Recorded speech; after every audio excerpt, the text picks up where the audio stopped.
বন্ধুরা, প্রথমে এই ভিডিওটা তোমরা ভালো করে দেখো, তারপরে আমি এর ফানি কমেন্ট বলবো। তো লেটস গো। ঠিক বলেছো। টাকা দে, কি হয়েছে? টাকা দে। টাকা আমার কাছ থেকে কেন নিবি? আমার কাছ থেকে নে। তুই জানিস না মায়ের সঙ্গে আমি কথা বলি না, তারপরে তুই এখানে বলতে আসছিস তুই মায়ের সঙ্গে কথা বলতে যা। একদম ন্যাকামো করবি না, টাকাটা ভদ্রমতো দিয়ে আমি মার সাথে হাজার গিয়ে ভালো করে বল, মা টাকা দিয়ে দিবে। আমি নেব না, তুই টাকাটা দিবি কি না? এনে টাকা। জানোয়ার কোথাকার। तो चलिए शुरू करते हैं। সম্ভব হলে একটু ভদ্র গাছ বাটা খেও।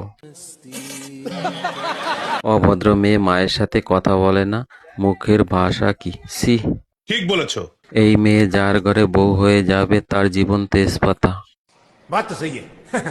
এই মেয়েকে যে বিয়ে করবে তার ঘরে গ্যাস লাগবে না, এমনিতেই আগুন জ্বলবে। এই মেয়ে যে সংসারে যাবে সে সংসারের 12টা বাজিয়ে দেবে। একদম বাজে মেয়ে যে মায়ের সাথে কথা বলে না, অমানুষ।